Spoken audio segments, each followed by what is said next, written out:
الله وحده لا شريك له ونشهد أن سيدنا ومولانا محمدا عبده ورسوله أما بعد فأعوذ بالله من الشيطان الرجيم بسم الله الرحمن الرحيم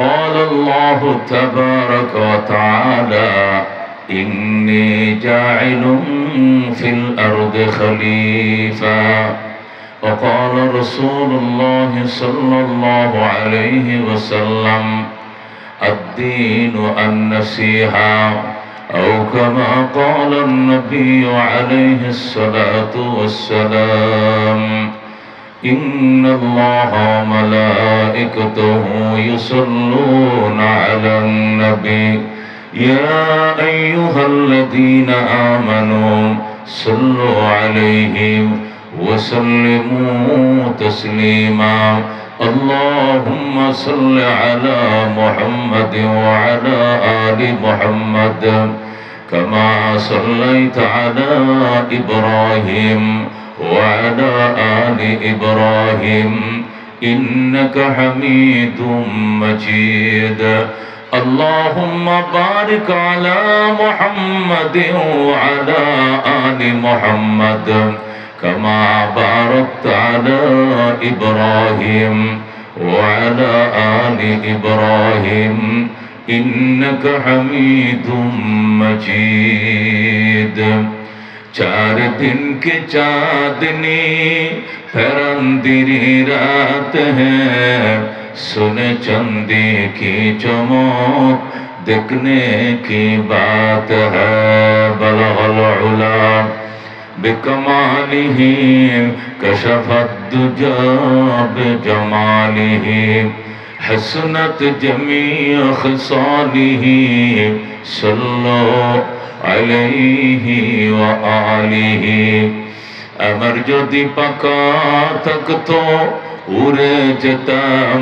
মদিনায় নবীজির পায়ের ধুলা নিয়া মাখায় দিতাম আমার গায়ে বলগল উলা বিকমালিহি কশফত দুজা বিজমালিহি हसनत जमी खसालिह सल्लो अलैहि व आलिहि रह गया उसमें आजा रूह बलाली न रही फलसफा रह गया तलकीन गजाली न रही बलगल उला बिकमालिह कशफत दुजा बिजमालिह हसनत जमी खसालिह सल्लो अलैहि व आलिहि मोहब्बत शद ला इलाहा इल्लल्लाह ला इलाहा बता हमको तेरे राह किस तरफ है तेरे राह पर चला हमको खुदाया ला इलाहा इल्लल्लाह ला इलाहा खुद न तेजो राह पर आओ रोक हादी बन गए क्या नजर थे जिसने मुर्दों को मसीहा कर दिया ला इलाहा इल्लल्लाह ला इलाहा दुर्गा दुर्गा गैरुल्लाह बाजार माजार गैरुल्लाह ला इलाहा इल्लल्लाह ला इलाहा হাতের কাজ হাতে করো, পায়ের কাজ পায়ে করো, মুখের কাজ মুখে করো, পড়ো লা ইলাহা সুবহানাল্লাহ ওয়ালহামদুলিল্লাহ লা ইলাহা ইল্লাল্লাহ লা ইলাহা ইল্লাল্লাহ মুহাম্মাদুর রাসূলুল্লাহ সাল্লাল্লাহু আলাইহি ওয়াসাল্লাম। কামারগাঁও দারুল উলুম শফিকুল ইসলাম মাদ্রাসা ও এতিমখানার হাফেজ ছাত্রদের পাগড়ি প্রদান উপলক্ষে আয়োজিত 2 দিন ব্যাপী ইসলামী মহাসম্মেলনের প্রথম দিনের সর্বশেষ অধিবেশন, গুরুত্বপূর্ণ অধিবেশনের সম্মানিত সভাপতি, আজকের মাহফিলের সভাপতি জনাব হাজী মোহাম্মদ ইয়াকুব আলী সাহেব, সহসভাপতি অত্র মাদ্রাসা, প্রধান অতিথি জনাব আলহাজ মঞ্জুর এলাহি, সাবেক উপজেলা চেয়ারম্যান ও সদস্য সচিব নরসিংদী জেলা বিএনপি, আজকের মাহফিলের বিশেষ মেহমান আমার পাশে বসা আমার ভাই জনাব রাশিদুল ইসলাম আজাদ ভাই, তিনি আমার আগে আলোচনা রেখেছেন। উপস্থিত রয়েছেন হাজী শফিক সাহেবের কলিজার টুকরা সুযোগ্য সন্তান, যে সন্তান বাপের স্মৃতি লালন করে ধরে রাখতে পারে, ঠিক কিনা, আমাদের সাইফুল ইসলাম সুহেল ভাই, এবং তার এক জাত সহযোদ্ধা আমাদের সেক্রেটারি সাহেব সহ সহসভাপতি সহ আমাদের মোবারক ভাই, নজরুল ভাই সহ তার সহযোদ্ধা, এক কথায় তার সহপাঠী সব এখানে, সকলের নাম লওয়ার দরকার নেই, যেহেতু এর কোনো রাজনৈতিক প্রোগ্রাম নয়, দল মত নির্বিশেষে এই এক ঝাঁক সহযোদ্ধা, এদের মধ্যে আওয়ামী লীগের লোক আছে, বিএনপির লোক আছে, জামাতের লোক আছে, জাতীয় পার্টির সব দলের আছে, কথা ঠিক কিনা, তারা এই সামাজিক কর্মকাণ্ড, হাই স্কুল, প্রাইমারি স্কুল, মসজিদ, মাদ্রাসা, গোরস্থান, ঈদগাহ, এই কমপ্লেক্সগুলোকে পরিচালনা করার ক্ষেত্রে তারা দলীয় পরিচয় বিবেচনায় আনে না, কথা ঠিক কিনা, নিরপেক্ষ দৃষ্টিকোণ থেকে আল্লাহর ঘরের খেদমত করে এবং নবীর ঘরের খেদমত করে এবং সামাজিক অন্যান্য যত প্রতিষ্ঠানগুলো আছে এইগুলোর খেদমত তারা দীর্ঘদিন ধরে করে যাচ্ছে। নরসিংদীর মধ্যে, বিশেষ করে পৌর এরিয়ার মধ্যে এরকম ঘটনা অত্যন্ত বিরল, যে এইভাবে মিল এবং মহব্বতের সাথে দীর্ঘদিন পর্যন্ত বিভিন্ন প্রতিষ্ঠানগুলোতে তারা আছেন। আমি মনে করি হাজী শফিক সাহেব এগুলো শিখিয়ে গেছেন এবং তার উপযুক্ত সন্তান তাদেরকে ধরেও রাখছেন ওইভাবে, কথা ঠিক কিনা, বয়সে উনি কম হতে পারেন, ওনার চেয়ে প্রবীণ বয়স্করা তার সাথে আছে, কিন্তু সকলের কথা উনি মূল্যায়ন করেন, একে অপরকে মূল্যায়ন করলে যা হয় তাই এখানে হচ্ছে। আলহামদুলিল্লাহ, আল্লাহর ঘর চলছে। আমি এই একটানা কয়েক বছর আসছিলাম, মাঝখানে 2-1 বছর আসি নাই মনে হয়, যে অবস্থায় দেখে গিয়েছিলাম ঘর, আজকে আমার ভাই বলছেন যে আমি দেখে দিল ঠান্ডা, আমারও দিল ঠান্ডা হয়ে গেছে আলহামদুলিল্লাহ। সেই দোতলা দেখছিলাম, এখন আজকে মনে হয় দেখছি কয়তলা, 4 তলা হবে আনুমান, কেন ভবনটা মনে হয় কয়তলা, হ্যাঁ 3 তলা হয়েছে আলহামদুলিল্লাহ, উন্নত দিকে যাচ্ছে। এই ময়দান অগোছানো ছিল, এই ময়দান এখন গোছানো, ঈদগার মেম্বার, ওই দিক দিয়ে ওযুখানার ব্যবস্থা, মসজিদ, মাদ্রাসা সবগুলো উন্নত দিকে যাচ্ছে একটি মাত্র কারণে, সেটি হলো ঐক্যের সাথে, দল মত নির্বিশেষে ঐক্যের সাথে নিজেদের দ্বন্দ্ব বিদ্বন্দ্ব ভুলে গিয়া, বিশেষ করে সামাজিক এবং ইসলামী কর্মকাণ্ডগুলোর ভিতরে নিজেদের দলীয় পরিচয় তারা বাড়িতে রেখে এখানে একসাথে মিটিংয়ে পরামর্শ বসে বলেই আজও পর্যন্ত তাদের কোনো অন্তর্কলহ নাই। আল্লাহ তাআলা তাদের মওত পর্যন্ত এটিকে তা ঠিক রাখেন এবং তাদের দেখানো পথে তাদের যোগ্য উত্তরসূরিরা যেন এই প্রোগ্রামগুলোকে ধরে রাখতে পারে, এই প্রতিষ্ঠানগুলোতে নেতৃত্ব দিতে পারে, তাদের সন্তান আল্লাহ কবুল করেন, যেরকম আমিন। মুহতারাম হাজিরিন, প্রগতির দোহাই দিয়া মানুষ আগাইতে আগাইতে আগাইতে নীতি নৈতিকতার এত সিরিয়াস অবক্ষয়ের সম্মুখীন হয়েছে যে মানুষ এখন আবার একটু পিছনের দিকে তাকানো শুরু করেছে, কথা ঠিক কিনা, মানুষ এখন সোনালী যুগ খুঁজে, ইসলামের যুগ খুঁজে, কথা ঠিক কিনা। মুহতারাম হাজিরিন, দিনের লাইনে বলেন, দুনিয়ার লাইনে বলেন, সর্ব লাইনেই মানুষ চোখ বন্ধ করে এগোইতেছিল, কিন্তু দেখতেছে যতই আগাচ্ছি এতই হোঁচট খাচ্ছি, যতই প্রগতিবাদ এতই ধ্বংসলীলা। এই জন্য একটু সোনালী যুগের সন্ধানে মানুষ আবার একটু পিছনের দিকে তাকানো শুরু করেছে, কথা ঠিক কিনা। আর সর্বসাইটে দুনিয়ার লাইনে বলেন দিনের লাইনে বলেন মানুষ আবার একটু কেমন যেন পিছনের দিকে তাকাচ্ছে। কেন? শুধু সোনালী যুগের সন্ধানে। মুহতারাম হাজিরিন, এদেশের মানুষ সর্ষের তেল খাইতো, পরে প্রগতিবাদরা আমাদেরকে সোয়াবিন তেল খাওয়ানো শিখাইছে, আরো নানান তেল খাওয়ানো শিখাইছে। এখন ডাক্তাররা বলতেছে যদি সুস্থ থাকতে চাও আবার সর্ষের তেলে ফিরে যাও। কথা বল ঠিক কিনা? এদেশের বাসের সামনে, সিএনজির পিছনে, মুসলমান রিক্সার পিছনে সিনেমার পোস্টার থাকতো। কথা বল ঠিক কিনা? এমন কোন সিনেমার পোস্টার সিএনজির পিছনে, অটো রিক্সার পিছনে, রিক্সার পিছনে নাই। এখন লেখা খোদা হাফেজ। এখন রিক্সার পিছনে থাকে একটা রেহালের উপরে একজিল কোরআন শরীফ এমন ভাবে সাজানো, লেখা থাকে আপনার ছেলেকে মাদ্রাসায় পাঠান, আপনার ছেলেকে কোরআন শিক্ষা দেন। কথা বল ঠিক কিনা?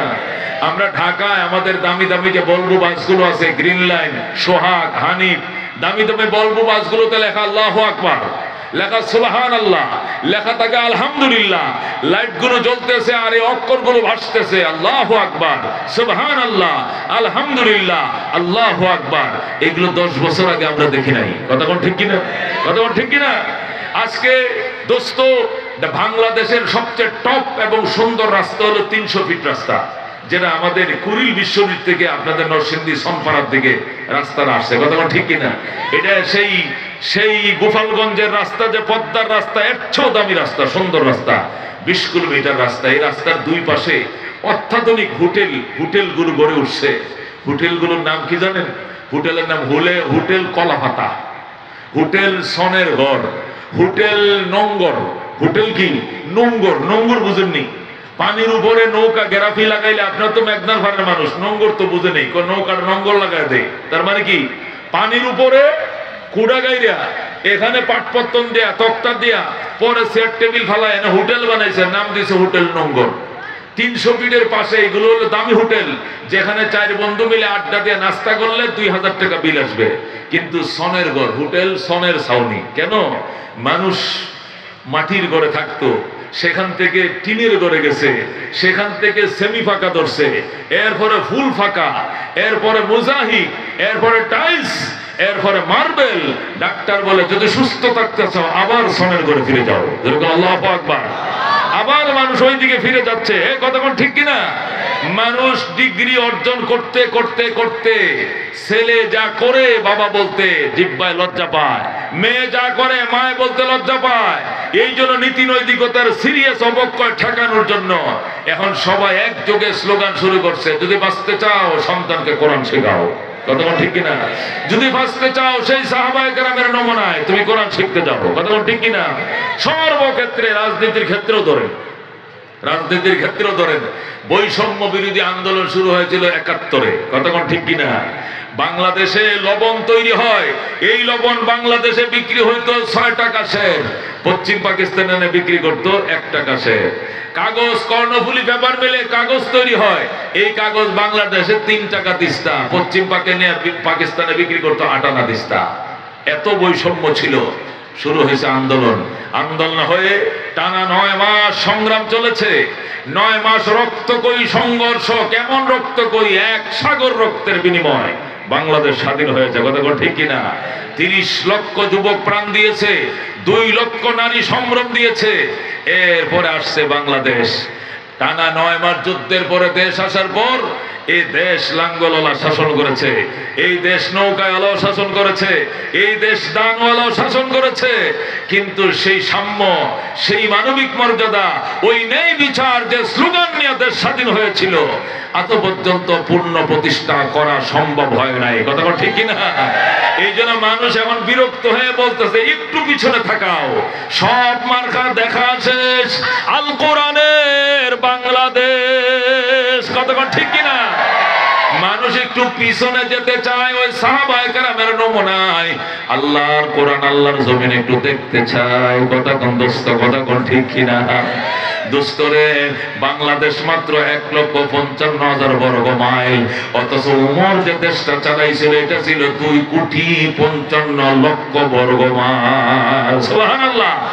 1,55,000 56,000 বর্গ মাইলের বাংলাদেশে এত আইন এত কানুনের পরেও দুস্থ অত্যাচারের শেষ নাই। বৈষম্য শুধু বৈষম্য চলছে। অথচ উমরের দেশ ছিল 2,55,00,000 বর্গ মাইল।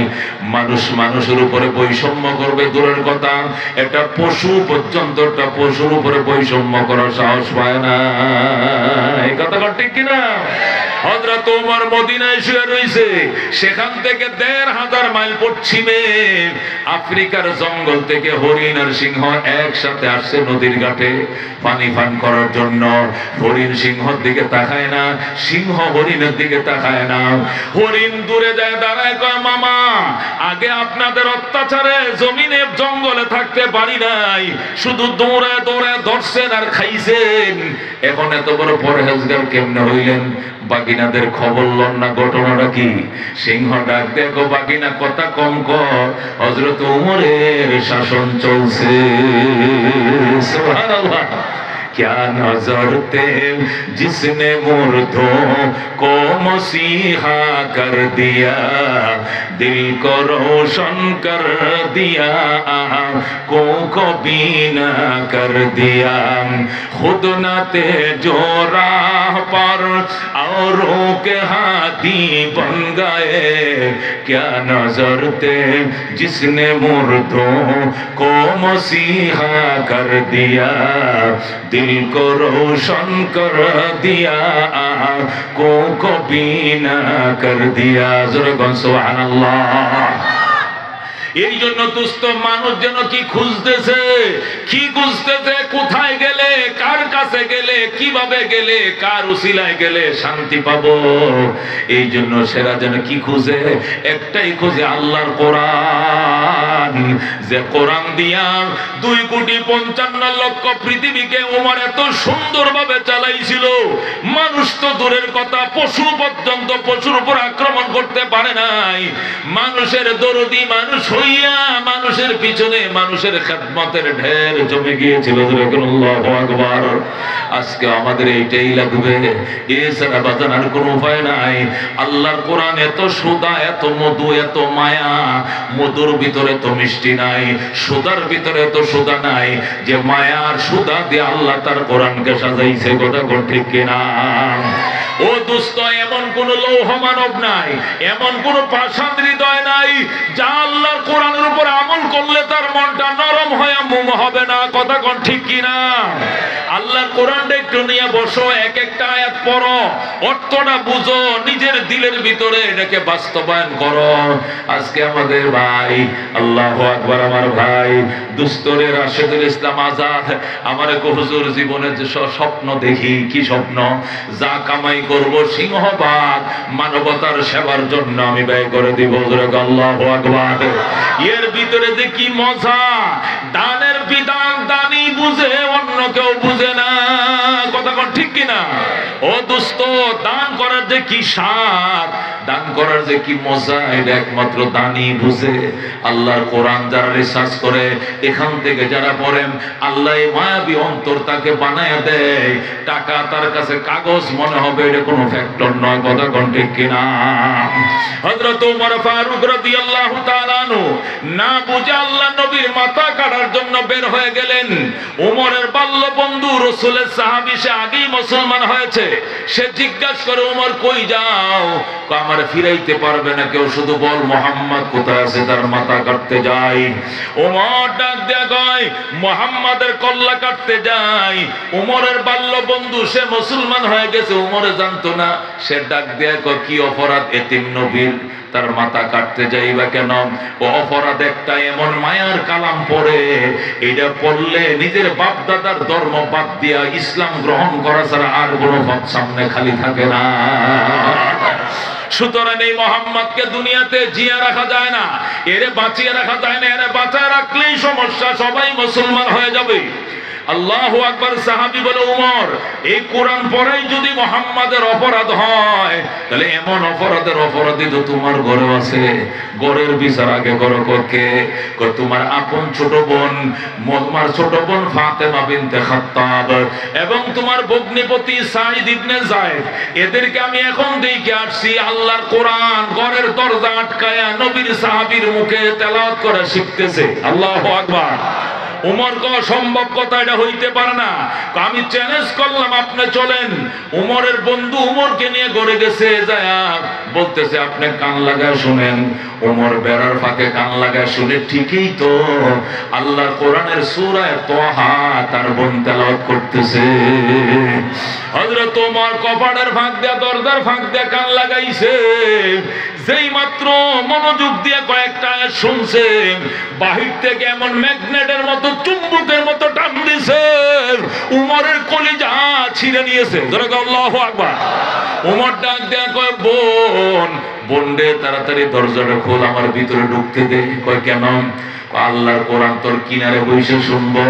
বোন কয়, তুমি লৌহ মানব, তুমি শক্ত পরায়ণ, তুমি বাইর দিতেছ, আমার মারবা, তোমার কথা শোনা যাবে না, আমি দরজা খুলবো না।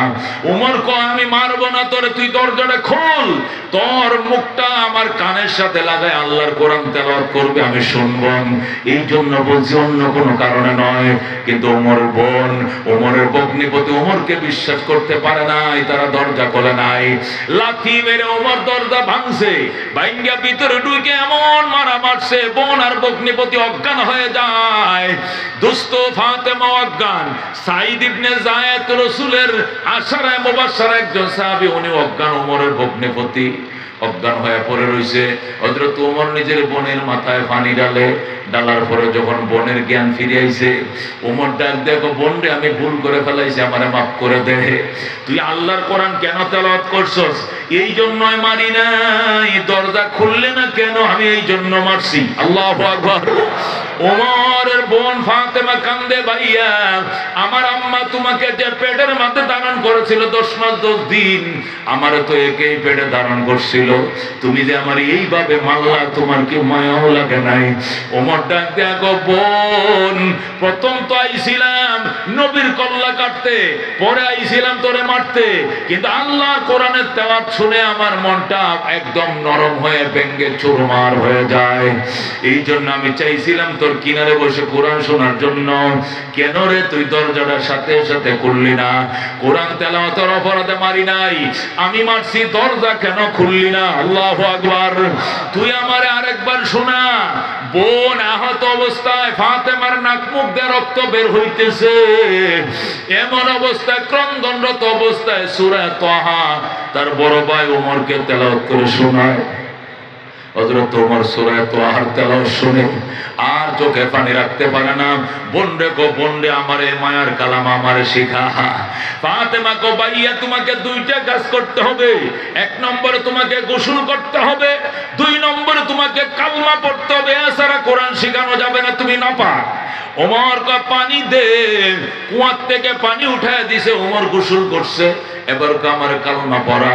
বোন ডাক দেখো, ভাইয়া, আজকে 3 দিন পর্যন্ত নবী আমার তোমরা 2 জনের জন্য কাঁদতেছে। ইয়া আল্লাহ, আবু জেহেল ইবনে হিশাম অথবা ওমর ইবনুল খাত্তাব, এই 2 জনের যে কোনো একজন লৌহ মানবকে হেদায়েত দিয়া দাও, কালমা পড়াও, আমি অসহায় নবীর হাতকে শক্তিশালী করো। আল্লাহ নবী আজকে 3 দিন পর্যন্ত খাওয়া নাই, নাওয়া নাই, শুধু একটা মোনাজাতেই শুধু কাঁদতেছে, আল্লাহ, আবু জেহেলকে অথবা ওমর ইবনুল খাত্তাবকে, এই 2 জনের যে কোনো একজনকে কালমা পড়াও, আমি নবীর হাতকে শক্তিশালী করো। ভাইয়া, আল্লাহ নবীর দোয়া তোমার ব্যাপারে কবুল হয়ে গেছে।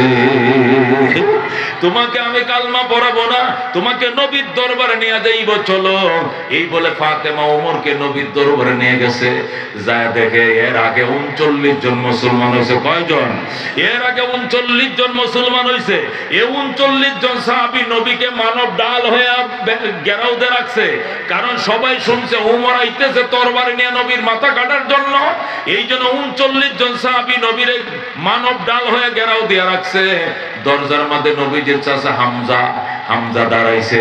ইতিমধ্যে উমর আর উমরের বোন গেছে ঘরে ঢোকার জন্য। হযরত আমির হামজা বলে, ওমর খবরদার, আমি শুনেছি তুমি নাকি নবীর মাথা কাটতে আইছো, একটা কদম যদি ভিতরে দিবা দেহ থেকে কল্লাটাকে দ্বিখণ্ডিত করে ফেলবো। ওমর ডাক দেখো, হামজা রে, ওরে নবীর চাচা, তুমি যে দন গ্রহণ করেছো আমিও সেই দনের অপেক্ষা এখানে আসছি। হামজা, আসছিলাম নবীর কল্লা কাটার জন্য, কল্লা কাটবো না, কালমার ভিখারি হয়ে নবীর দুয়ারে দাঁড়াইছি। আমার নবীর কাছে যাইতে দে, আমাকে নবীর কাছে যাইতে দে। হামজা ঢুকতে দেয় না। ওমর জোর করে ঢুকবে, হামজা ঢুকতে দিবে না। ইতিমধ্যে নবী ডাক দিয়ে কিসের দস্তাদস্তি চলছে। হুজুর ওমর ঢুকতে চায়, নবী কয় একটু দরজাটা খোলো দেখি ওমরের চেহারাটা। দরজাটা খোলার পরে নবী চেহারার দিকে ছায়া কয়, ঢুকতে দে। ওমরের চেহারার মধ্যে কালিমার নূর চমকাইতেছে। ওমর আমার মাথা কাটবে না, কালমা পড়ার জন্য আসছে, দরজা খুলে দাও। এরপরে রাস্তা করে দেওয়া হলো। নবীজির কদমে পড়ে ওমর কালমা পড়ে মুসলমান হয়ে যায়। সুবহানাল্লাহ। হযরত ওমর ফারুক মুসলমান হওয়ার পর নবীকে বলে, নবী গো, 3 দিন পর্যন্ত নাকি আপনি কাঁদছেন আমি মুসলমান হওয়ার জন্য, নতুবা আবু জেহেল মুসলমান হওয়ার জন্য। কারা গো আপনাকে অপমান অপদস্থ করছিল আমার একবার বলেন। যে তরবারি দিয়ে আপনার মাথা কাটতে এসেছিলাম, এই তরবারি দিয়ে দুশমনের কল্লাগুলো দ্বিখণ্ডিত করে ফেলবাম। নবী ডাক দেয়া, ওমর থামো, কাফেররা বদনাম করবে আর বলবে মুহাম্মদ মানুষ খুন করে ইসলাম প্রতিষ্ঠা করে, ওই বদনামের বাকি আমি হতে চাই না। ওমর শান্ত হও, শান্ত হও, আমি তাদেরকে মাফ করে দিয়েছি। ওমর কো তাহলে আমি আল্লাহর ঘরটা তওয়াফ করে আসি। কো ঠিক আছে, কার উপর আঘাত করবা না। হযরত ওমর কুশার মাঝে তরবারিটা রাইখা আল্লাহর ঘর তওয়াফ করতেছে আর বলতেছে, ওরে মক্কার মুনাফিকেরা, আমারে পাঠাইছিলে নবীর মাথা কাটার জন্য, কল্লা আনার জন্য, আমি কল্লা না এনে কালমা নিয়ে ফিরে এসেছি। আমি কল্লা নিয়ে আনি নাই, আমি কালমা নিয়ে ফিরে এসেছি। আজকের থেকে ইসলাম ওপেন হয়ে গেল। আজকের থেকে মুসলমান আর গোপনে চলবে না, পরিচয় দিয়ে চলবে। আজকের থেকে যদি কোনো মুসলমানের গায়ে কেউ আঘাত করতে সাহস করো, আগে একটা কাজ করো, মা থেকে বিদায় নিয়ে আসবা। কারণ মা সন্তান হারা হওয়ার সম্ভাবনা আছে। বিবির থেকে বিদায় নিয়ে আসবা, বিবি বিধবা হওয়ার সম্ভাবনা আছে। সন্তান থেকে বিদায় নিয়ে আসবা, সন্তান এতিম হওয়ার সম্ভাবনা আছে। কারণ আজকের থেকে মুসলমান। আল্লাহু আকবার। এ দোস্ত, এরকম কোরআন, যে কোরআনের তেলাওয়াত শুনে মুমের মতো নরম হয়ে গেছে উমর। মক্কার কাফেররা মাথা নষ্ট। যে উমরকে লুবনীয় অফার দিয়ে পাঠাইছিলাম কালমা পড়ার জন্য, কোন জিনিসে উমরকে নরম বানাইলো মোমের মতো? পরীক্ষা করো, কমিটি গঠন করো। তখন কাফেররা কমিটি গঠন করলো। কমিটির প্রধান হলো আবু জেহেল, সহকারী প্রধান উতবা এবং সদস্য সচিব হলো সাইবা। আবু জেহেল, উতবা, সাইবা এই 3 জনে মিলে কমিটি গঠন করছে। কেমনে ওমর মুসলমান হলো তদন্ত কমিটি রিপোর্ট দিবে। মুসলমান কেমনে হইছে এটা ধরার জন্য আবু জেহেল, উতবা, সাইবা 3 জন রাত্রিবেলায় নবীর ঘরের পিছন দিয়ে কান লাগায়া দাঁড়ায় রইছে। আল্লাহর কোরআনের মধ্যে এমন কি জাদু আছে, ওমর মুসলমান হয়ে গেল দেখতে হবে। 3 জন বেড়ার ফাঁক দিয়ে রাত্রে কান লাগায় দাঁড়ায় রইছে। সাহাবায়ে কেরাম যখন নামাজের টাইম হইছে, ফজর পড়বে, এর আগে 3 জন সেখান থেকে চলে যায়। যায় এক জায়গায় গুহার ভিতরে বসে। বসে একজন আরেকজনকে বলে, দেখেন আমার জামা ভিজায় ফেলাইছে চোখের পানি দেয়া। আরেকটা বলে সুইটার ভিজায় ফেলাইছে চোখের পানি দেন। আবু জেহেল ডাক দেয়া কয়, আমার অবস্থা উমরের মতো হইছিল। মন চাইছিল বেড়াটা লাথি মারে ভাঙ্গা নবীর পায়ে পড়ে কালমা পড়ে মুসলমান হয়ে যায়। কিন্তু কাফেররা লজ্জা দিবে। আবু জেহেল, সারা জীবন বাপদাদার ধর্মের নেতৃত্ব দিয়েছো, আর শেষ কাটালে নবীর হাতে কালমা পড়ে মুসলমান হয়ে গেলা। এই লজ্জার ভয় যদি না থাকতো, তাহলে আমি ওমরের মতোই মুসলমান হয়ে যাইতাম। আল্লাহু আকবার। এ দোস্ত, এই কালমাওয়ালা, এই কোরআন, এই সুদাময় কোরআন, এই মায়াবী কোরআন আল্লাহর জমিনে প্রতিষ্ঠা করলে জমিন শান্ত, দেহের মধ্যে প্রতিষ্ঠা করলে দেহ শান্ত, সমাজের মাঝে প্রতিষ্ঠা করলে সমাজ শান্ত, কথা কোন ঠিক কিনা? হযরত ওমর রাদিয়াল্লাহু তাআলা আনহু যখন অর্ধেক জাহানের বাদশা, জেরুজালেমটা এখনো তিনি হাতে আনতে পারেন নাই। জেরুজালেম কর্তৃপক্ষের কাছে চিঠি লিখছেন, ও জেরুজালেম কর্তৃপক্ষ, আমি অর্ধেক জাহানের বাদশা ওমর বলছি বাইতুল মুকাদ্দাসটা আমার হাতে তুলে দিতে হবে, বাইতুল মুকাদ্দাসের চাবিটা আমার দিয়ে দিতে হবে, এবং কাগজপত্র ফাইলপত্র আমাকে বুঝিয়ে দিতে হবে, চিঠি দিয়ে আমাকে জানাও। হযরত ওমর চিঠি লিখছেন, পাল্টা চিঠি লিখছে ইহুদিরা, হে আমিরুল মুমিনিন খলিফাতুল মুসলিমিন, বাইতুল মুকাদ্দাস এবং বাইতুল মুকাদ্দাসের চাবি এবং কাগজপত্র নিয়ে আমরা দাঁড়ায় রইছি আপনার কাছে বুঝিয়ে দেওয়ার জন্য। তবে একটু অপেক্ষা করতেছিলাম, যদি আপনি আমাদের দেশে আসতেন, আপনার আদর্শটা দেখতাম। আপনি কি বল প্রয়োগ করে দেশ শাসন করেন নাকি আদর্শর জোরে শাসন করেন? আদর্শটা কেমন একটু দেখতে চাই। দয়া করে আপনি জেরুজালেম বেড়াইতে আসেন। মক্কা যেরকম নবীর হাতে বিনা রক্তপাতে মক্কাবাসী উঠায় দিয়েছে, আমরা উমরের হাতে বাইতুল মুকাদ্দাস বিনা রক্তপাতে উঠায় দিতে চাই। আল্লাহু আকবার বলেন।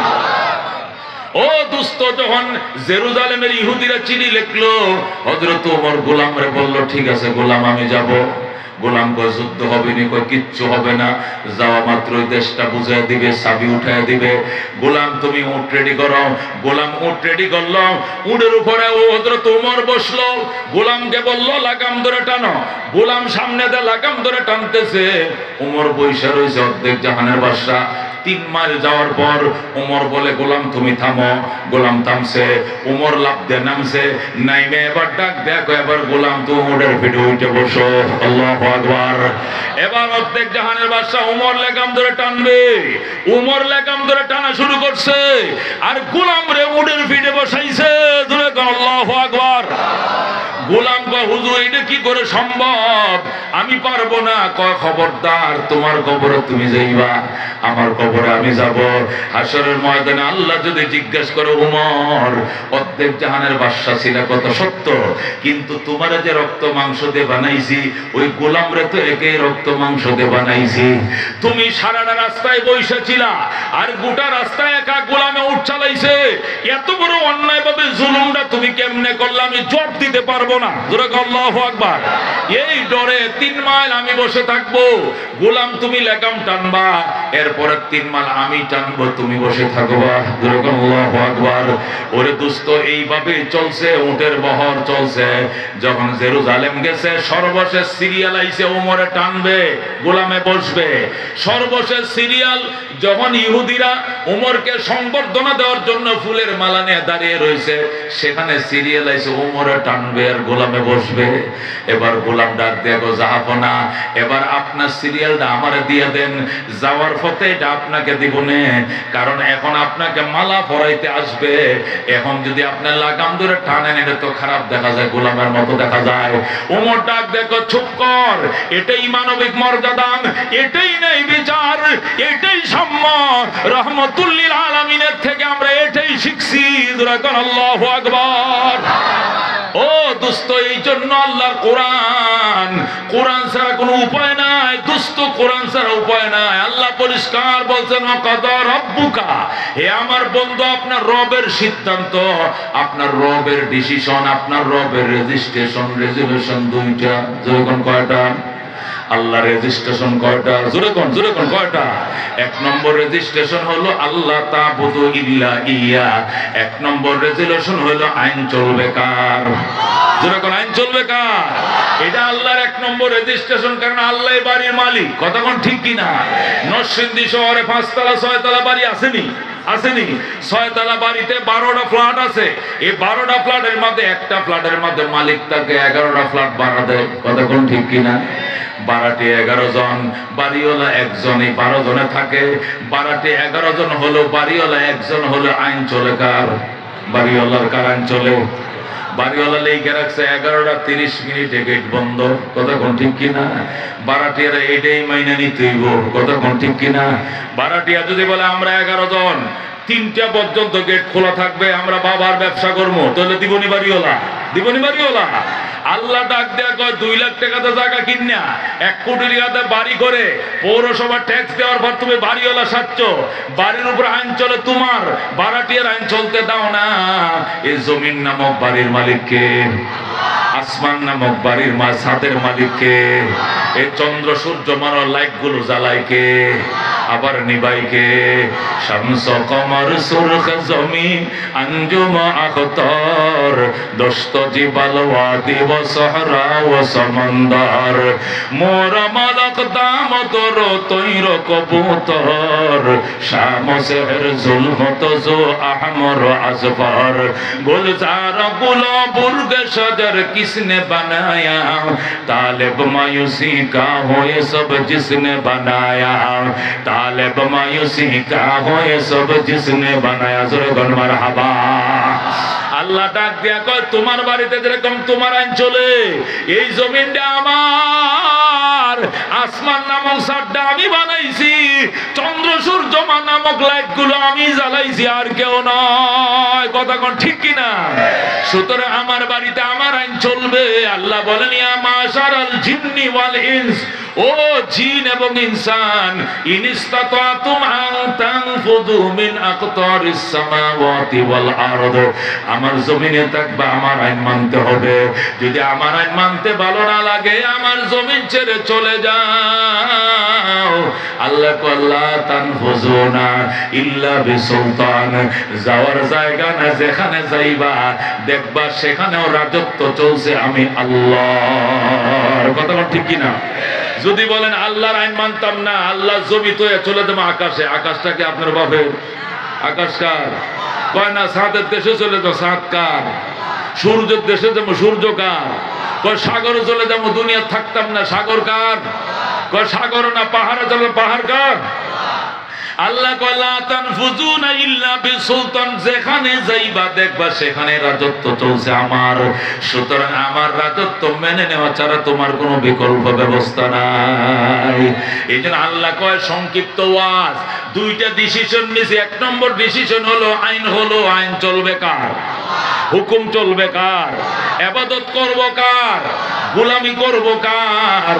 2 নম্বর হলো ওয়াবিল ওয়ালিদাইনি ইহসানা, খেদমত করব মা বাবার। খেদমত করব কার?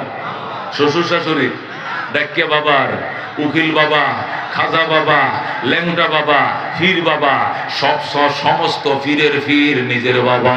কথা ঠিক কিনা?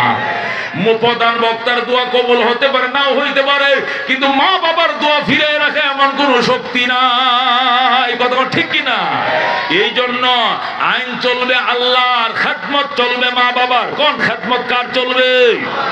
আল্লাহ নবী বলতেন হুমা জান্নাতুকা আও নারুকা, মা বাবাই তোমার জন্য জান্নাত, মা বাবাই তোমার জন্য জাহান্নাম। তার মানে কি? দোয়া লইছ, মা দোয়া করছে, কপালে লেগে গেল তুমি জান্নাতি। আল্লাহু আকবার। মা অসুস্থ, হঠাৎ করে গো পুত্রে খাড়াল খাইতাম, আপনি কি বলবেন? ওই না, এখন খাড়াল কই পামু? এখন কি খাড়ালের সিজন? মাত্র খাড়ালের মুজি ধরছে গাছে, এখন খাড়াল কই? এটা বলন যাইতো না বাজান, বলতে হবে মা রাইটে বইতে দাও, আমি আপ ডাউন গাড়ি লয়ে ঢাকা যাবো, শুনছি বাইতুল মোকাররম উত্তর গেটে আনসিজনাল খাড়াল পাওয়া যায়। এখনো যায় দেখবেন মালয়েশিয়ার খাড়াল আছে, ইন্দোনেশিয়ার আম আছে, বাইতুল মোকাররম উত্তর গেট। যেরকম আল্লাহু আকবার। 1200 টাকা কেজি আম, এক একটা ছোট্ট খাড়ল 2700-2800 টাকা কিন্তু পাইবেন। আমি এই ডিসেম্বরে গেছি কিশোরগঞ্জ মাহফিল করার জন্য, তো যাওয়ার পরে নাস্তা দিছে খাটাল আম। আমি তো অবাক, কিরে ভাই? ভাই ওনার নাম হলো লাল মিয়া, লাল ভাই। ওনার বাড়ি টঙ্গী, নিজের বাড়ি আছে ঢাকা টঙ্গীতে। তো ওনার বাড়িতে প্রতি বছর দিনে মাহফিল করা।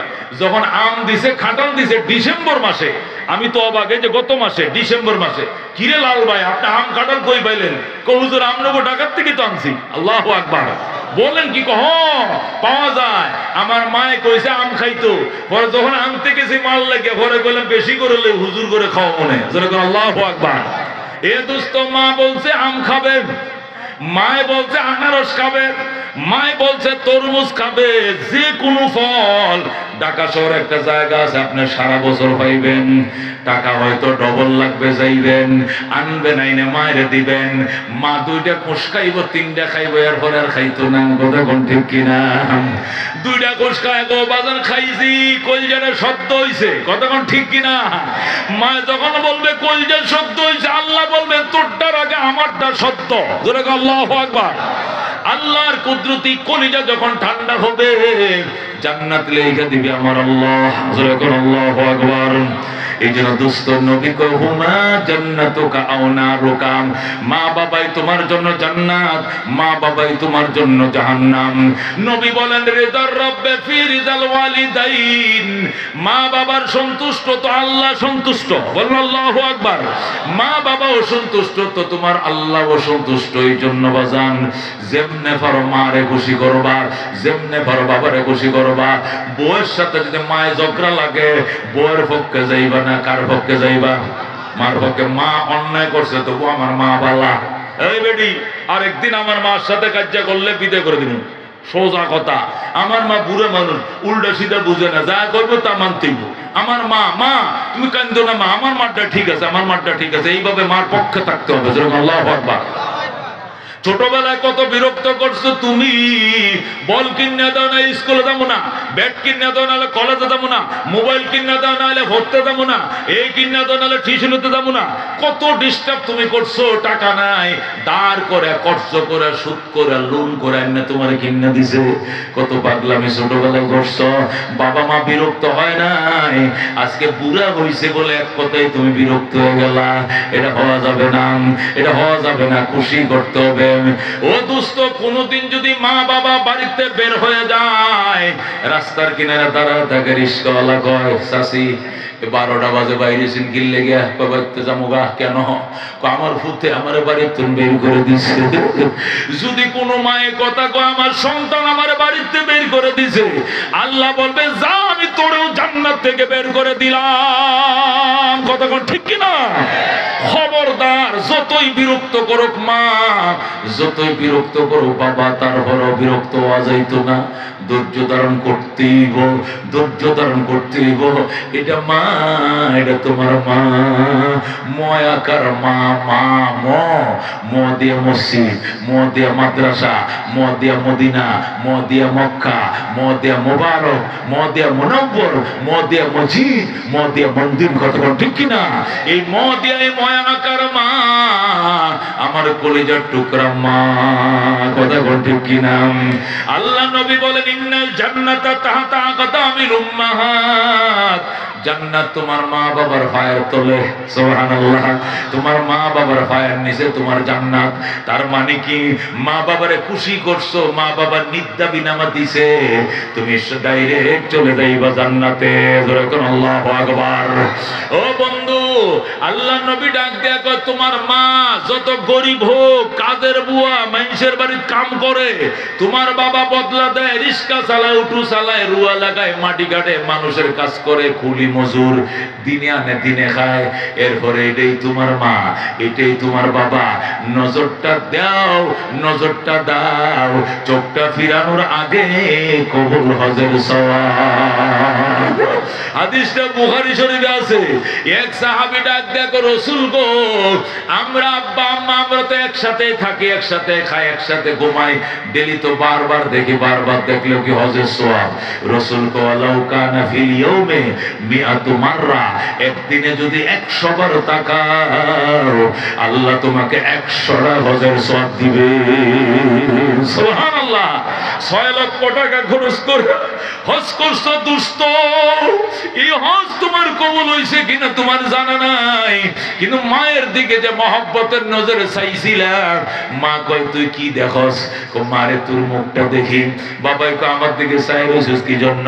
বলবেন না আপনার চেহারাটা চাইতেছি মায়ার নজরে হজের সওয়াব নেওয়ার জন্য।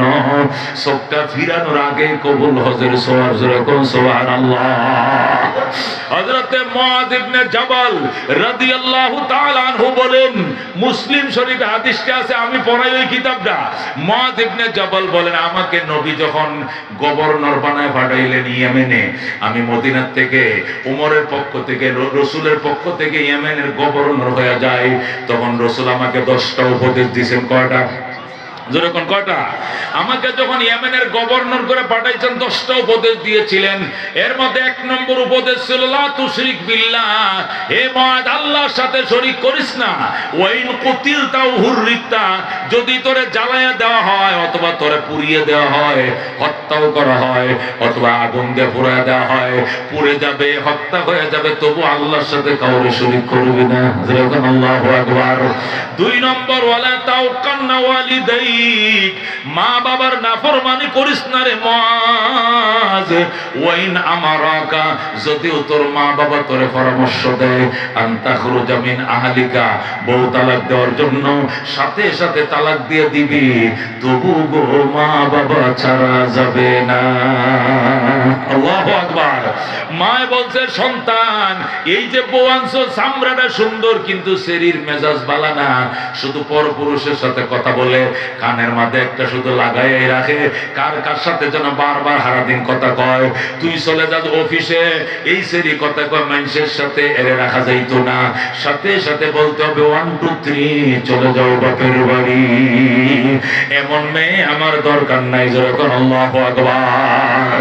এ দুস্থ হযরত ইব্রাহিম আলাইহিস সালাম থাকতেন ফিলিস্তিনে, ওনার ছেলে ইসমাইল থাকতো মক্কায়। এই ইসমাইল মক্কা নগরে বিয়ে করছে, মক্কার মানুষ তার বিয়ে করায় দিছে। বিবাহ করানোর পরে ইসমাইল চিঠি লিখছে ফিলিস্তিনে, বাবা গো, ও গো আব্বা জান, আল্লাহর খলিল মক্কায় বেড়ায় যান, আপনার ইসমাইলকে মক্কার সমাজের মানুষ বিয়ে করায় দিছে, জোর করে পুত্রবধূ দেখে যান। ইব্রাহিম 1500 কিলোমিটার দূর থেকে পুতের বউ দেখার জন্য মক্কা নগরে আসছে। আয়েশা ইসমাইলের ঘরের দুয়ারে দাঁড়ায় ডাকে, ইসমাইল রে, আমার ইসমাইল, আমি একজন বুড়া মানুষ, অনেক দূর থেকে আসছিলাম, তোমার চিঠি পাইলাম, দরজাটা খুলো, আমার আগায় লও, আমি আল্লাহর খলিল তোমার দুয়ারে হাজির। ও দোস্ত, ইসমাইল বাড়িতে ছিলেন না, উনি দাওয়াতের কাজে বাইরে গিয়েছিলেন, এই জন্য ইসমাইল শব্দ করে না। ইব্রাহিম ডাকতেছে, ইসমাইল রে, ইসমাইল দরজাটা খোল। ইসমাইল তো করে নাই, কোনো আওয়াজ নাই। অনেকক্ষণ পরে ইসমাইলের নতুন বউ আওয়াজ দিয়ে কইতেছে, আপনি কে? আমি একজন বুড়া মানুষ। কারে খুঁজেন? কই ইসমাইল রে খুঁজি। আপনার কি লাগে? আমার ভূত লাগে, আমার ছেলে। পরে আইসেন, ইসমাইল বাড়িতে নাই। যেরকম নাউজুবিল্লাহ। পরে আইসেন, ইসমাইল বাড়িতে নাই। ইসমাইল বাড়িতে নেই, আপনাকে ঢুকতে দেওয়া যাবে না। ইব্রাহিম হাউমাউ করে কান্না শুরু করছে, ডাক দিয়ে কয়, মা, আমার ইসমাইল কই গেছে? গেছে দাওয়াত দিতে, কবে আসবে জানি না। কেমন আছো তোমরা? ভালো নাম? সংসার কেমন চলছে? কই সুবিধার না, বিয়ার পরে ছেলে আমার সাথে মিলে না, মিশে না। ইব্রাহিম ডাক দিয়ে কয়, মা, আমি গেলাম রে মা, আমার ইসমাইল আসলে কইও, এই ঘরের চৌকাটটা ভালো নয়, ইসমাইল যেন তাড়াতাড়ি চৌকাটটা বদলাইয়া লয়। আল্লাহু আকবার। এই বলে ইব্রাহিম চলে গেছে। ইব্রাহিম বাড়ির থেকে বের হওয়ার পর ইসমাইল বাড়িতে আসছেন। আয়েশা কয়, বিবি রে, আমার আব্বা আইছিল। কয় না। কয় আসছিল। কয় তুমি কেমনে জানো? কয় আমার নাকের মাঝে বাবার মেশকের ঘ্রাণ লাগতেছে।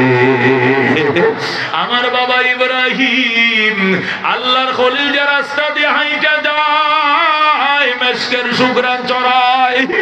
আমি মক্কা ঢুকা মাত্র বুঝে ফেলাইছি আমার বাবা আইছিল। আমার আব্বাই কই? কই চলে গেছে। তুমি কি আমার বাবার ওজুর পানি দাও নাই? কয় না। নাস্তাও দাও নাই? না। আদর করো নাই গো? না। যতন করো নাই গো? না। তুমি কি থাকতেও বলো নাই গো? বলি নাই। কি সর্বনাশ করলে রে বিবি! উনি আমার কলিজার টুকরা বাবা, উনি তো এই বাইতুল্লাহটা বানাইছে। এই কাবা ঘরটা আমার বাবাই বানাইছে, আমার বাবা ছিল মিস্ত্রি, আমি ছিলাম জুগাইলা। আল্লাহ আমার বাবার দিয়া কাবা বানাইছেন, আর তুমি এমন মেহমান রে বুঝি তুমি আপ্যায়ন করলা না, কি সর্বনাশ করলা গো। এই বলে ইসমাইল হাউমাউ করে কান্না শুরু করছে। ইসমাইলের কান্না দেখে বিবি ডাক দেখো, স্বামী গো আমার, তুমি কাইদো না, তোমার বাবাই বলছে আবার আসবো গো। তিনি নাকি আবার আসবেন, তাই নাকি কহন? আব্বা জান বলছেন তিনি আবার আসবেন। আর কি বলছেন? আর বলছেন আমাদের ঘরের চৌকাটটা নাকি ভালো নয়, তাড়াতাড়ি যেন বদলে গেল। ইসমাইল ডাক দেখো, বুঝেছি আমার বাবা আমাদের ঘরের চৌকাটের কথা বলে নাই, আমার ফ্যামিলির চৌকাটকে 3 তালাক দিয়ে বিদায় দিতে বলছে। যা ও খাটাস নারী, কপাল পোড়া নারী, যা 1 2 3 চলে যাও বাপের বাড়ি, 1 তালাক 2 তালাক 3 তালাক 5 তালাক। এই বলে ইসমাইল বউকে তালাক দিয়া আবার বিয়ে করছে বনু জুরহুম গোত্রের। মক্কার একটা প্রভাবশালী গোত্র, মক্কার একটা মহাপবিত্র গোত্র, এই গোত্রটাকে বনু জুরহুম গোত্র বলে। এই বংশের মানুষ অনেক ভালো। এই বনু জুরহুম বংশে হযরত ইসমাইল নিজে মেয়ে খুঁজে বের করে বিয়ে করছেন। বিবাহ করার পরে বাবার কাছে চিঠি লিখছে, বাবা গো, ও গো আব্বা জান, আবার তুমি মক্কায় বেড়া যাও, এবার দেখে যাও আমি নতুন চৌকাট লাগাইছি, এবারে চৌকাট ভালো কিনা মন্দ। এই কথা বলার পর ইব্রাহিম সেই 1500 কিলোমিটার দূর থেকে আবার উটের পিঠে সওয়ার হইয়া 15 দিনের রাস্তা পার হয়ে মক্কা নগরে আসছে। আইসা ইসমাইলের ঘরের দুয়ারে আবার দাঁড়ায় ডাকে, ইসমাইল রে, আমার ইসমাইল, বাবা আমি একজন বৃদ্ধ মানুষ, অনেক দূর থেকে এসেছিলাম তোমার ঘরের নতুন চৌকাট দেখার জন্য, দরজা খোলো। ইসমাইল ওই দিনও বাড়িতে ছিলেন না, উনি দাওয়াতের কাজে গিয়েছিলেন। যেই মাত্র ইসমাইল কয়ে ডাক দিছে, ইসমাইলের নতুন বউ ঠাস করে দরজাটা খুলে দেয়। আল্লাহু আকবার। দরজাটা খুইলা ইব্রাহিমের কদমে পড়ছে, ইব্রাহিমকে চুমু দেয়, ইব্রাহিমের পায়ে সালাম জানায়, ওগো আল্লাহর খলিল, ওগো আমার আব্বা জান, আমার ভাগ্য কত ভালো, আমি জীবনে আপনার খেদমতের সুযোগ পাইছি গো বাবা জান। বাবা গো, আমার স্বামী ইসমাইল সারা রাত শুধু আপনার গল্পই শোনায়, রাত্রিবেলা এক বালিশে শুইয়া শুধু আপনার প্রশংসায় করে। আমি আজকে আমার দুয়ারে দেইখা আমি আত্মহারা হয়ে গেছি খুশিতে। বাবা আপনাকে আমি যাইতে দিমু না, আপনাকে আমি যাইতে দিমু না। আল্লাহু আকবার। হযরত ইসমাইলের বিবি ইব্রাহিমকে পাজা মারে ধরিয়ান ঘরের দুয়ারে চৌকিতে বসাইছেন। বসায় আব্বা জান বসেন, আমি পানি আনি। মা পানি তো আছে, এই পানি হবে না, আপনার জন্য জমজম কুয়ার পানি আনবো। আল্লাহু আকবার।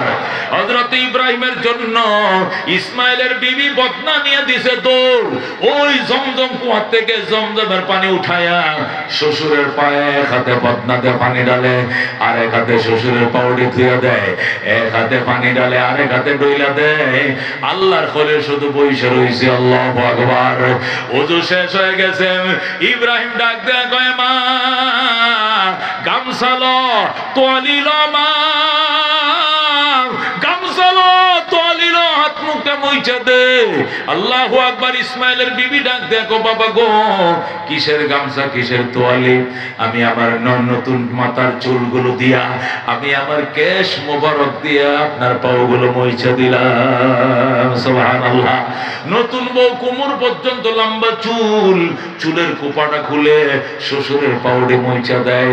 আল্লাহর খলিল বিরাট খুশি, ডাক দেখো, আব্বা জান, আমি আমার চুল দিয়ে পাউডে মুছে দিয়ে আমি ধন্য হয়েছি। ইব্রাহিম ডাক দেখো, মা আমি বড় খুশি, আমার ইসমাইল কই? আপনার ইসমাইল দাওয়াতে গেছে, কবে আসবে গো মা? চলে আসবে, দেরি হবে না। কেমন আছো গো মা? অনেক ভালো আছি গো মা, অনেক ভালো আছি গো বাবা। সংসার কেমন চলছে? আপনার দুয়ার বরকতে অনেক সুখের সংসার গো আব্বা জান। ইব্রাহিম ডাক দেখো, মা আমি আমি গেলাম রে মা, আমি গেলাম। ইব্রাহিম ইসমাইল আসলে কইও আমি আবার আসবো, কইও আমি আবার আসবো, আর কইও এবারে চৌকাট বড় ভালো গো, জীবনে যেন এই চৌকাট না বদলায়। আল্লাহু আকবার। এ দুষ্ট হযরত ইব্রাহিম চলে যায়, ইসমাইলের বিবি ফাতারে দাঁড়াইছে, যাইতে দিবে না। ইব্রাহিম ডাক দেয়, কয় মা আমার কথাটা শুনরে মা, ছোট কালে তোমার স্বামীরে এবং তোমার শাশুড়িরে বনবাস দিয়েছিলাম মক্কায়, সেখান থেকে এখানে আইসা থাকা নিষেধ। আমি আসতে পারি, যাইতে পারি, মুখের দেখা দেখতে পারি, কিন্তু রাত্রে যাপন নিষেধ। এই জন্য আমি চলে গেলাম রে মা, আমি আবার আসবো। আমার ইসমাইল আসলে কইও আমি আবার আসবো গো, আর কইও এবারে চৌকাট বড় ভালো গো, জীবনে যেন এই চৌকাট না বদলায়। আল্লাহু আকবার। খিদমতে মা দর পে দর কুন সুহশান, তাকে বাসি দর্দ আলম নেক নাম, হর কে খিদমত কর দেউ মখদুম শুদ, হর কে খুদ রাতি দেউ মাহরুম শুদ। খিদমতে মা দর পে দর কুন ইখতিয়ার, তাকে বাসি দর্দ আলম বখতিয়ার। হযরত আব্দুল্লাহ ইবনে মুবারক রাহমাতুল্লাহ আলাইহি বলেন, আমি বাইতুল্লাহ তওয়াফ করতেছি, হঠাৎ করে দেখি একটা লোক বিরাট বড় খাঁচা মাথায় নিয়ে তওয়াফ করতেছে। আমি বললাম, ভাই খাঁচাটা রাইখা তওয়াফ করো, এটা আলুর খাঁচা কেউ নিত না, তরমুজের খাঁচা কেউ নিত না, রাইখা তওয়াফ করো। লোকটা ডাক দেখো, হুজুর এটা আলুর খাঁচা না, তরমুজের খাঁচা নয়, এটা আমার জনম দুঃখিনী মা বহনকারী খাঁচা। মা খাঁচা আমাদের কোত্থেকে আইলো? আমি যখন হজে রওনা করছি, মায়ের কাছে দোয়া চাইতেম গেছি, মা কয় দোয়া দিব না আমি, আমার লগে লয়ে যাও, সঙ্গে নিয়ে যাও। মা তোমার কেমনে নিব? কয়টা খাঁচার মাঝে কাঁথা বিছা, বিছায় উপরে কাপড় দিয়ে ডাইকে আমার নিয়ে যা। মা 7 সমুদ্র 13 নদী পার হবো কেমনে? মা কো অসুবিধা নাই, যেখানে নদী পড়বে সামনে সেখানে তুই চোখটি বন্ধ করে দাঁড়ায় থাকবে, আমি মা দোয়া করব। এরপরে চোখ খুলে দেখবে সাগর পার হয়ে মক্কায় পৌঁছে গিয়েছ। এইভাবে আমার মা দোয়া করছে, আমি মায়ের মাথায় করে নিয়ে আল্লাহর ঘরে এসে গিয়েছি। আমার মা হাঁটতে পারে না, এই জন্য তওয়াফও করতে পারে না, আমিও তওয়াফ করি, মায়ের তওয়াফ করে মাথায় নিয়ে ঘুরি। জোরে আল্লাহু আকবার। আব্দুল্লাহ ইবনে মুবারক হেড করে গেছে। আব্দুল্লাহ ইবনে মুবারক, হায় হায়, জীবনে অনেক মা ভক্ত সন্তান দেখছি, এমন সন্তান তো জীবনেও দেখি নাই। তুমি মার এত ভক্ত, ইরাক থেকে প্রায় 1500 মাইল দূরে এসে মারে মাথায় তওয়াফ করছো।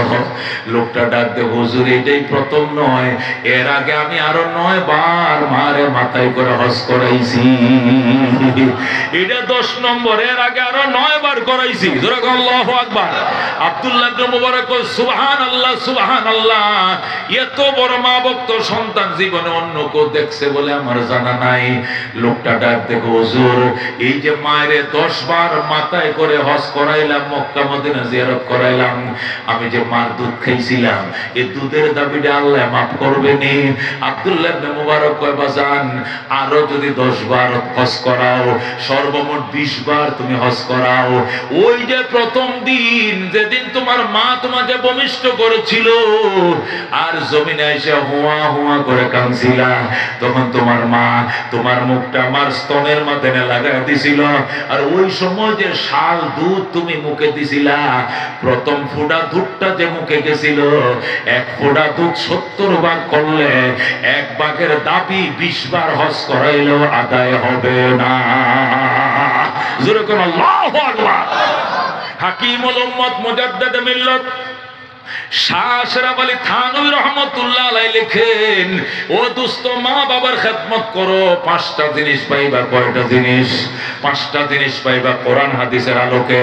থানভী হাকিমুল উম্মত লেখেন, এক নম্বর জিনিস হইল তুমি দুনিয়াতে 100 বছর 90 বছর বাঁচবা, দীর্ঘ হায়াত পাইবা। তোমার ছোটটা মরে গেছে, তুমি মরবা না, আল্লাহ তোমাকে দীর্ঘ হায়াত দিবে। সুবহানাল্লাহ। মা বাবার খেদমত যারা করে এরা দীর্ঘ হায়াত পাবে। জোরে করে আল্লাহু আকবার। এরা মরবেন, আল্লাহ সুস্থ জীবন দিবে। অসুস্থ থাকলেও আল্লাহ রোগ সুখ দিবে। ওষুধ মেডিসিন খাবে, ভালো হয়ে যাবে। সুস্থ থাকবে, হায়াত পাবে, মরবে না। মা বাবার খেদমত যারা করে এদের জন্য 5টা পুরস্কার কোরআন হাদিসের আলোকে। এক নম্বর পুরস্কার দীর্ঘ হায়াত। আল্লাহু আকবার।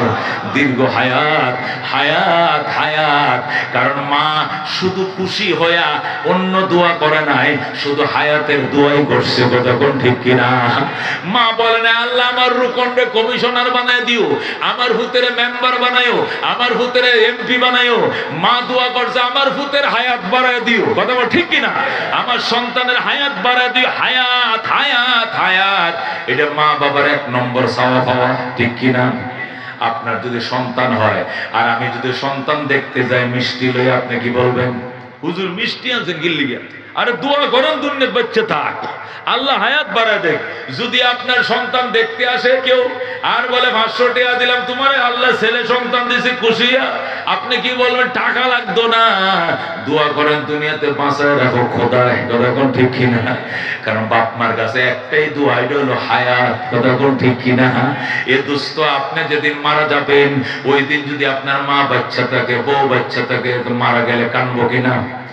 জোরে কোন কানবে কিনা? কানবে কিনা? আপনি যেদিন মারা যাবেন ওই দিন যদি আপনার মা বাবা বাইচা থাকে, মা বাবা কানবে কিনা? কানবে। বউ বাইচা থাকলে বউ কানবে কিনা? কানবে। কিন্তু কিতাবের মধ্যে লেখে দুইজনের কান্নার কোয়ালিটির বেশ কম আছে। বউ কানবে, হায় রে আমার জামাই যে মরল, সামনে ঈদের মাঝে মার্কেটিং করে দিব কে? আমার স্বামী মরছে, আমার কানের ফুল আইনা দিব কে? এই যে স্বামী মরছে, আগামী ঈদের মাঝে আমার মার্কেটিং করে দিব কে? এই মার্কেটিং এর জন্য কান্দে, বাসা ভাড়ার জন্য কান্দে, স্কুলের ছেলেদের লেখাপড়ার জন্য কান্দে। কিন্তু মা এগুলো কয়ে কান্দতো না।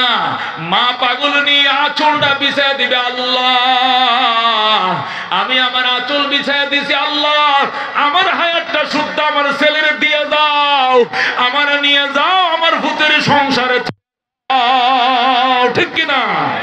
ও দুস্থ মা মুরগের বাচ্চাটা ধরে আনছে কোত্থেকে? আইনে সেরে সন্তানের শরীরে মুচ্ছে দিছে। মুরগের বাচ্চাটা আইনে শরীরে মুচ্ছে কয় ফকিরে দিয়ে ধর, জানের বদলা জান দিলাম বাবা। ও ফকির, তুমি মুরগিটা জবে করে খাইও, আমার ভূত অসুস্থ, জানের বদলা জান দিলাম। ভূতের শরীরে মুচ্ছে মাচ্ছে একটা মুরগি সদকা দিয়ে দিছে। কথা কোন ঠিক কিনা? সে কি চাইতেছে? আমার ভূতের হায়াত। কথা কোন ঠিক কিনা? মা শুধু হায়াত চায়। এই জন্য নবী বলেন, ও মা বাবার খেদমত করবে সন্তান, 1 নম্বরে তো দীর্ঘ হায়াত বাঁচবি, 100 বছর বাঁচবি, 90 বছর বাঁচবি।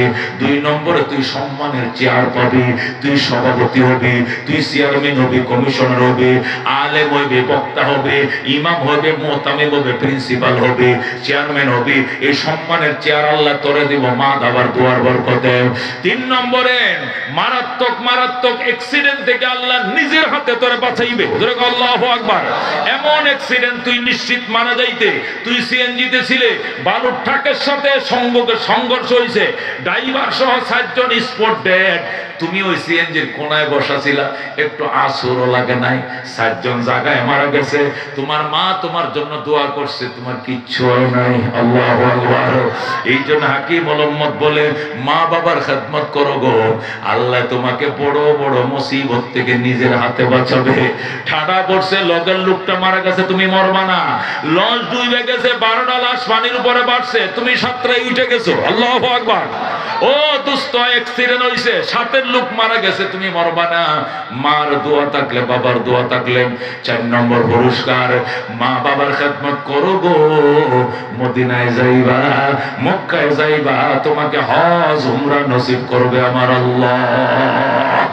যে সন্তান মা বাবার খেদমত করে, মা বাবা তার জন্য দোয়া করে, যতই গরিব হোক না কেন, সে একদিন লাব্বাইক আল্লাহুম্মা লাব্বাইক, লাব্বাইক লা শারীকা লাক লাব্বাইক, ইন্নাল হামদা ওয়ান নি'মাতা লাকা ওয়াল মুলক লা শারীকা লাক বলে পাগল মক্কার দিকে ছুটবে। আল্লাহু আকবার। এ দোস্ত, মা বাবার দোয়া এমন দোয়াটা কোনোদিন মিস হয় না। আমি পড়ছি ইতিহাসের মধ্যে, আব্দুল আলিম যখন মুর্শিদি গান গাইতো বাংলাদেশে, তখন তার মা, আব্দুল আলিমের মা আব্দুল আলিম রে ডাক দেখো, আব্দুল আলিম রে গান লেখা বন্ধ কর, যদি গান লেখস একটা গান লেখ মদিনার নামে। মা কি হইব? আমি মা দোয়া করি এক গানে তুই মদিনায় যাবি। ধরে কোন আল্লাহু আকবার। মা আব্দুল আলিম রে কয়, বেটা আবল তাবল গান বাদ দিয়া একটা গান লেখ মদিনার নামে, সর্বশেষ গান। আমি মা দোয়া করি এক গানে তোরে আল্লাহ মদিনায় লয়ে যাইব। জোরে কোন আল্লাহু আকবার। আব্দুল আলিম কয়, মা ঠিক আছে তো? ঠিক আছে। দোয়া করছস তো? করছি। মানে আঞ্চল পাইতে দোয়া করছি, আঁচল পাইতে দোয়া করছি, তোরা খোদায় মদিনায় নিব। আমি মা বলছে একটা গান লেখ। তখন আব্দুল আলিম লেখলো, মনে বড় আশা ছিল যাব মদিনায়, কাফেলাতে কে যাও তুমি, কে যাও ভেয়ে তোরি ও ভাই, সঙ্গে নিয়ে যাইও মোরে খানি কৃপা করি, সঙ্গে যদি না লও মোরে গিয়ে মদিনায়, এই গরিবের সালাম দিও মদিনার বাদশাহ। আমার আশা আছে সম্বল নাই, করি কি উপায়, মনে বড় আশা ছিল যাব মদিনায়। আল্লাহু আকবার। এ দোস্ত, এই গান যখন বাংলাদেশ বেতারের সামনে বইসা, মিরপুরে শেওড়া পাড়ায় রাস্তার কিনারে বইসা আব্দুল আলিম দুতারা বাজায়, আর মনে বড় আশা ছিল যাবে মদিনায় গায়। হঠাৎ করে একজন এসে অফিসার কয়, তুই ভিতরে ঢোক।